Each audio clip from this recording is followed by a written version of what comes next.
Maximize your wealth now.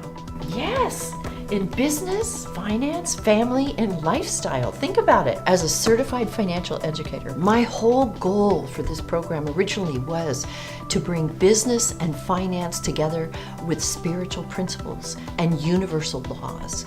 And all of it needs to come from the heart. Got it? Maximize your wealth now. Absolutely. Yes. Welcome to Maximize Your Wealth Now. In business, finance, family, and lifestyle.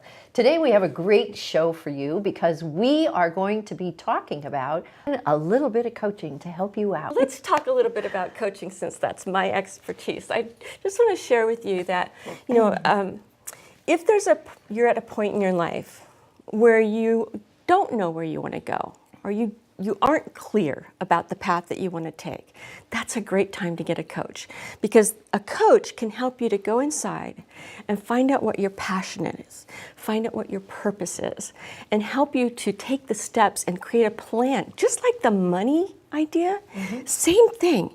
When you have a plan of how to manage your money and we know the 5 steps, then we can take the steps to make that happen. And with coaching, it's the same. When you're in a when you are either in a relationship or anywhere in any facet of your life, do you know that there's over 52 different coaching niches out there? My gosh, I had no idea. That's right. So it doesn't really matter where it is in your life that you want to grow. There's college coaches that'll help you they'll coach you to how to get into college for free with no student loan. Look those people up. There you go. That's right. Look those people up because they're important for the people that have college kids. And then there's relationship coaching, there's addiction coaching or recovery coaching, there's physician coaching for doctors or lawyers who are so busy that they don't have a life. Oh, that sounds familiar. Wait. Okay, anyway. Now, do you do all these kinds of coaching, or do you focus on more of a narrow? Well, I've been really blessed, I'd say, to be in more of a life coaching situation, and I also do spiritual coaching. I love spiritual coaching because that's really getting into the heart with people and finding out how they can get connected. As we had our guest Iris talked about the joy, right? She's a joyologist. Absolutely. Well, helping our clients to get connected spiritually to their highest, best self, that's a gift that I love giving to my clients. So, yeah, lots of different types of coaching out there. One thing that I want to just share is that with coaching, the changes that you want to make in your life can be done so much easier than without a coach. And faster too, right? Faster, Yeah. Twice as fast. Okay, here's statistics. We have people, when we set them up, we're going through their questions and we're finding out where they want to go, and we're helping them to get the clarity to go out there, right? When we're helping them get that clarity and we're asking them a lot of questions so that they get real clear. Once we've got it all written down and the path is established, it happens twice as fast as it normally would. So when you have a coach, it's like a miracle happens. Your goals will be accomplished in twice the time. Well, not twice the time, half the time. Twice the time. Twice as fast, half the time, as it normally would be. So it's a brilliant thing to be coached. It's a great gift, and I would highly recommend, if you don't have a coach, if you've never talked to a coach, or you don't even know what coaching is, learn about it, find out about it. It'll serve you really well. So I'm really conscientious about having a coach also. Right, and I think about being here on the show. You know that this was a plan that I had several years ago, and it was. Yeah, you were my coach, right? And here we are, and this is just an example of when you have a coach and you put a plan together, you'll end up in a situation like this where your dreams are coming true. Absolutely. So if you are thinking about even love and relationship, even that needs a coach. So Barbara, that was awesome. I really agree with you. And no matter how much we grow, how big we get, even the biggest of the biggest, Tony Robbins, all those, Deepak Chopra, they all have coaches that coach them. And that's what gets them to the next level. Otherwise, you just plateau and you stay right where you are and you have no idea what to do next. Well, that's when you live the comfortable life. We're talking about lifestyle, right? Do you want to live an extraordinary life, or do you want to live a comfortable life? Absolutely. Right? And I'm all about comfort. Yes, you can have be comfortable in the way that it's extraordinary, or you can be comfortable in the way that you're a couch potato. Yeah, absolutely. So if you want to travel without a tent, you need a coach. So you'll have more income. And this has just been awesome. I loved chatting with you today. And I can't wait until our next guest very shortly.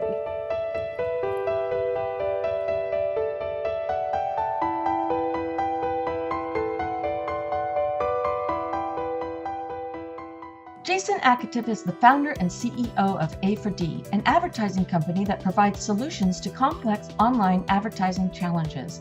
He is also an angel investor, a commercial real estate investor, a multi-company entrepreneur, and an advisor to businesses. In his free time, he likes to pilot his own plane and enjoys his life as a family man. He's mastered the process of team building and leads top performers who promote products online through email, display ads, social media, and YouTube. His corporation specializes in lead generation for various industries, including financial, dating, education, and many more. Over the years, Jason's team has developed a wide range of proprietary products to solve business challenges while creating product marketing that stands out from the crowd. He opened a software development studio in Krakow, Poland called Marvelous, which is the engineering backbone of his US-based company. A4D and Marvelous support new companies by funding first-round startups, putting ideas into action, and supplying the best technology and services. Each year, A4D sponsors an event in San Diego that draws hundreds of affiliates from around the world looking for new products and companies they can market online. Jason ensures that his products and services truly build value for his huge fan base. He shares his expertise on how to build marketing funnels that create revenue and the secrets to successful Facebook campaigns on ProductSquad.com. Jason Akatiff started out working as a waiter and is now a multi-million-dollar entrepreneur with valuable tips to share with you about how to take your business to the next level. Hi, I'm Shirlene Reeves with Maximize Your Wealth Now TV. So excited to be here with Jason Akatiff today. And he owns A4D. And he's going to share with you how he became an entrepreneur and what he does in his business. And I think you'll find it very exciting. Welcome, Jason, to the show. I'm so glad to be with you. Thank you for having me. I think you have some wonderful information for everybody. And so I want to ask you first, tell us what you do so that the audience can understand. The basic premise of my company is it's all revolves around online advertising. So what we do is we go find ad placements on the internet, and we then go find clients that we think those ad placements would work well for, perform well, essentially become profitable placements, advertising spots on the internet for them. And we go source out those merchants or those advertisers, and we buy that inventory, and we make money arbitraging between the two. Any major website, that being MSN.com, Yahoo.com, Google's, in Google, there's ads across the top and along the side. So all those different placements, we buy advertising inventory. So you could find our ads on any of those placements. So there's ad space, and then there's ways that ad space is sold. Pay-per-click is one way. Another way is every 1,000 impressions or every 1,000 visitors, called CPM sales. There's pop-under traffic, which essentially you go to a website and something opens underneath. There's cost per install type inventory. There's all different ways that inventory or advertising space is sold. We'll buy it however we can get it. So tell me, how did you learn to do all this? It's so technical, and I know you've been in business for a lot of years. Share that with us. I actually started in this industry. I bought an online book that basically said you could make money on the internet.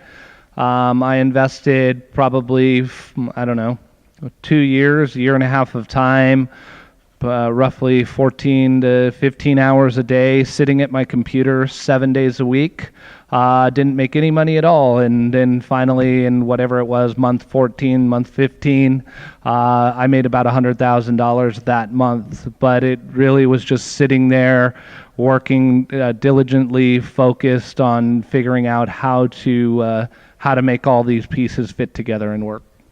Wow, and you know, that happens with so many of us as entrepreneurs, where we just don't make any money for the first year, 2 years, sometimes it's even 4 years, and then suddenly all the money just comes in because you use the skill that you learned, and you learned it out of a book. That's pretty awesome, Jason. Well, I started with a book. I probably learned it out of 100 books by the end of time, and still definitely study and educate myself. In our world, things are constantly shifting, constantly moving. Everything is moving at all times at a very rapid pace. How we make money as a company essentially is the same model, but who our clients are, where we're buying that advertising inventory fluctuates on almost a daily to weekly basis. So it's really a living, breathing company. It just keeps moving and keeps moving forward.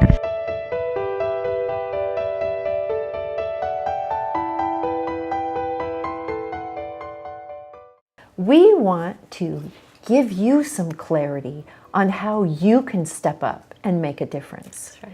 You have seen guest experts come on our show, and if you have a mission and a message, we would love you to come on our show and deliver that to the masses.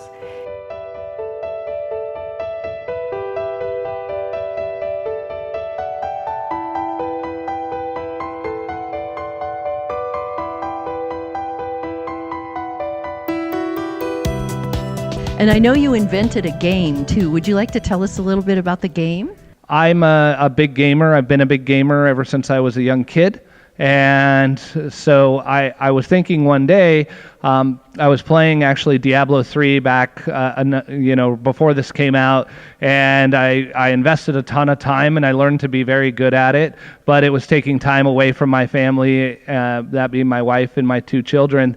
And at the end of it, I felt like I was very empty and I had nothing, right? I just spent all this time. I had this skill to play Diablo 3, but really it was quite meaningless in the real world. It meant absolutely nothing. So I thought, what if you could play a video game that taught you a skill that you could use in real life? And that's where Startup Alley stemmed from.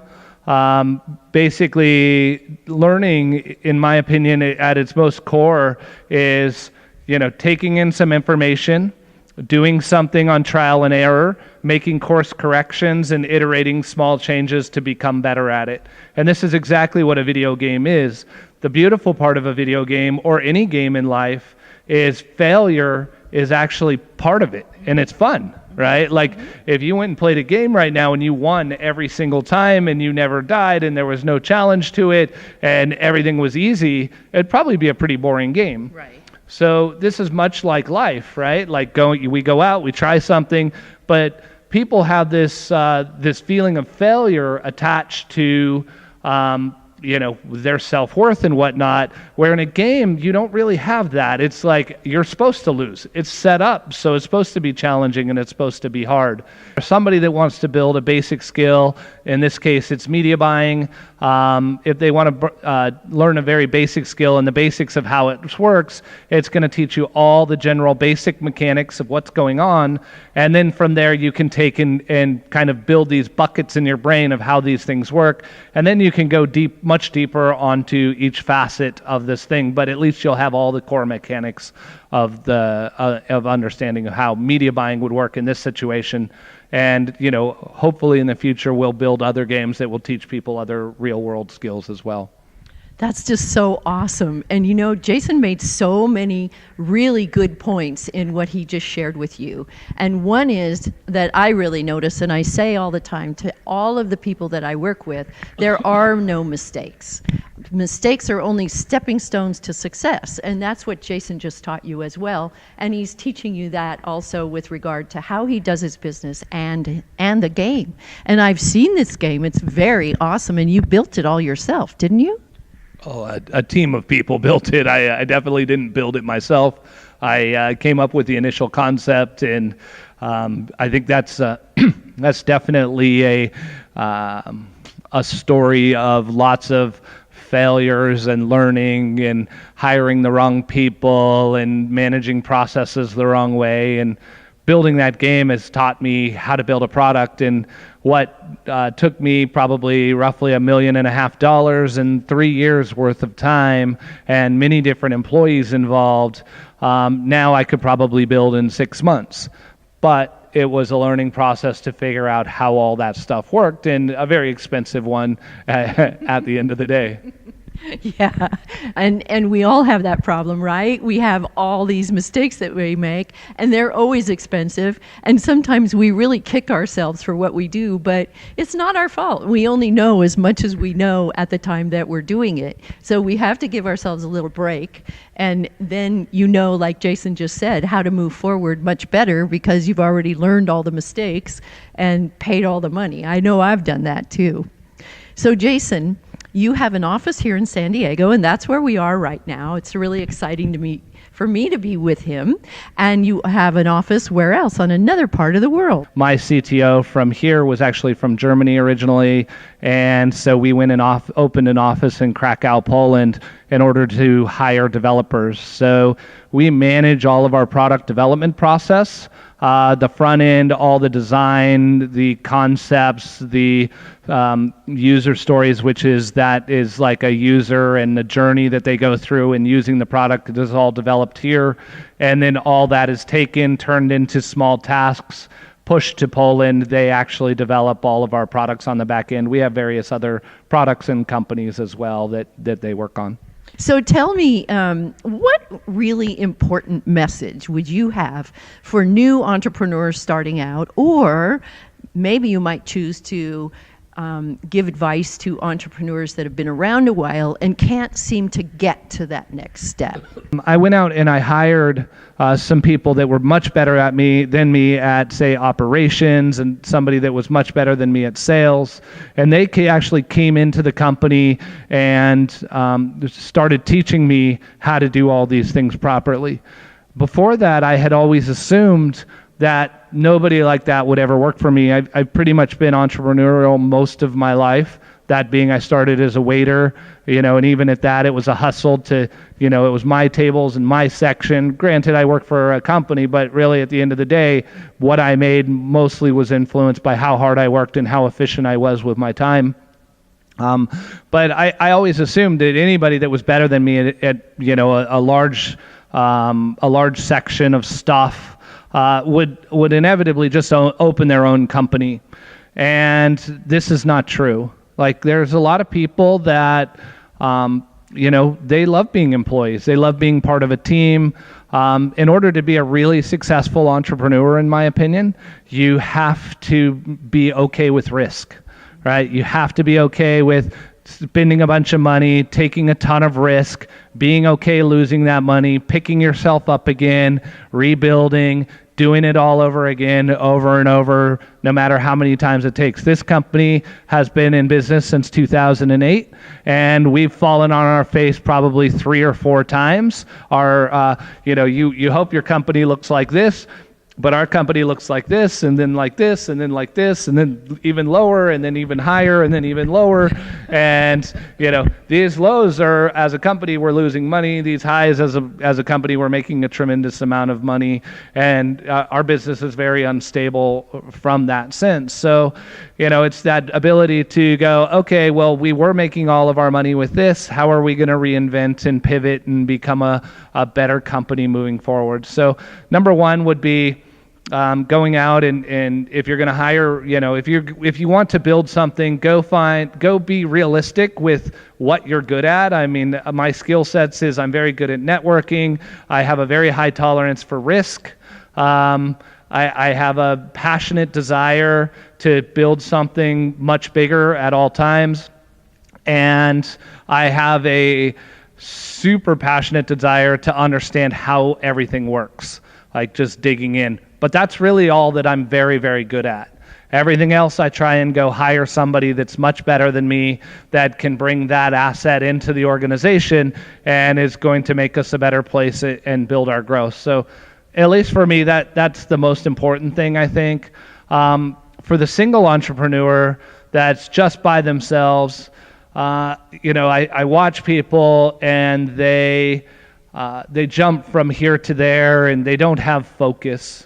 So I would tell you, if you're selling a product and there's a whole product line, become very good at selling one product, right? Become an expert at that. If you are, building a product, narrow it down to as few features as possible in order to make it work for the market, right? There's something in product development called feature creep, where it starts out with it needs to do these 4 things, and 6 months down the road there's like 20, 25, 100 more ideas of features that this thing needs to cater to these different markets.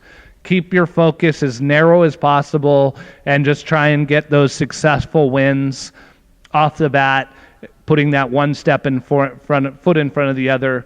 I talked to my team here, from my management team and everybody else.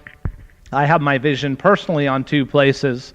My vision is where we're going into the future, so points on the horizon where I want to be as a company, and then what specifically is the exact next step that I need to take inside the organization with the product or whatever it is. What is the exact next step that I need to take in order to get to the step after that? I see people planning years in advance when they haven't proven out their model or they haven't proven out what they'll be doing in the beginning. Because what inevitably I watch people do is they go build all this skill set, they go do all this stuff, but then that fear of whatever that first thing that they thought was going to be a problem is still there. Yeah. So you got to overcome that. And then, work on becoming good at whatever the skill set is after the fact. So that's another really big message. What I see so many entrepreneurs doing now is running from coach to coach. And they learn what they have to learn with that coach, but then they don't put it into action. And so then the business becomes a hobby, not a business. And Jason's really given you some excellent ideas and some really good skill sets to actually practice. And you mentioned flying. Tell us a little bit about your plane. I've seen it and it's really awesome. Tell us about it. I grew up in a plane, so one of my goals that I had set for myself was to become a pilot and buy my own plane that I could fly around here locally. It's a prop plane, 206, turbocharged, and I fly from San Diego to Vegas or Salt Lake City or the Lake Tahoe or San Jose. It's kind of shorter jaunts, but it's a lot of fun to fly and kind of distracts your mind from everything else that's happening, because you really need to focus in on what's going on, and it's a challenge and it's fun. I'm curious to know, Lori, what was your biggest aha during the class? Figuring out how to say what I do in 4 to 5 words. This has been so exciting, because now when I network and someone asks me what I do, I can say it so succinctly and very excited, to the point that women say, I want to work with you. Oh, wow. Talk about change. I'm a change agent here, and I tell you, I was resistant, and I did move forward, and I did risk, only because Shirlene was so gentle and supportive for that process. I am so excited to be able to reach so many women now, whereas before it was one-on-one, and now I can reach the masses. The masses. Massive visibility for massive income, right? Yes. So tell us, what's your next step in business? We have Startup Alley. I have Vidarian, which is a video player, analytics, and split testing company. And then I have A4D, which is the advertising network. I have points on the horizon in my mind set for all 3 companies. And the next step in business is always the next step for me, right? So We've spent all this time building the game. Now we need to do user acquisition for the game. That is, find and buy users profitably using advertising channels. So 100% focus on whatever that next step of that thing is. I'm in the process right now of hiring a CEO coach, but I want to know that they've run a 1,000-person organization. I'm buying their experience, that trial and error of that 1 year ramp up period or 2 year ramp up period to become good at something. That time really gets shrunk down if you have somebody that's already been there and says the signposts logistically to make these things happen is this. So you're going to run into an issue here. You're going to run into an issue here. You should build a system here. You should hire this person. I want somebody that already has done all that. This way, I don't have to go learn the hard way. Yeah, and a much smaller range of error also in mistakes. So somebody else can ramp you up so much faster. And that's a really good point too, is that if you need help, so many people I see trying to learn it themselves, wasting the time of learning it themselves, and they don't hire someone to actually teach them or take over where they have a shortfall. And Jason really recognizes, as he says, it's not in his wheelhouse. That's my favorite phrase that he has. Then he'll go out and he'll hire someone to take care of that. So Jason, this has just been such an awesome interview with you. I just want to know if you have any final thoughts, and then I'm going to put in a final thought. My final thoughts are, if you're going to be an entrepreneur, it's a very, very hard road. Don't let anybody, steer you or tell you any different. It's very doable, but it's a hard road, and you got to focus, and you got to put one foot in front of the other. You got to be ready to fail and learn from your mistakes, and then just iterate on those failures. And, if you stick with it long enough, you'll get there. In my business, I've seen people come in and be profitable and do this stuff profitably in 2 weeks. I've seen it happen as fast as 3 days. It took me 14 months of 15 hours a day, 7 days a week. This is like sitting in front of a computer 15 hours a day, right? Most people are not willing to do that, right? It's like, oh, I've got family, I've got this. You've got to really ask yourself, are you willing to make the sacrifices to be great? Because if you're not, you've got to question if it makes sense to start, and is it the best avenue to go down? Thank you for that. So this has just been a lot of really good information. I just so enjoyed having you with me, and even more so because Jason is my son, and I wanted to interview him because so many of you ask me, what does your son do? And I try to explain that, but do you see why I kind of get caught up in it? But there's so many pearls of wisdom in what you shared, and I just want to thank you for your time and tell you how grateful I am to have you and how proud I am. Thanks for having me, Mom. Oh, thanks for having me, Mom. Thanks so much for joining us today, and we look forward to seeing you on the next show.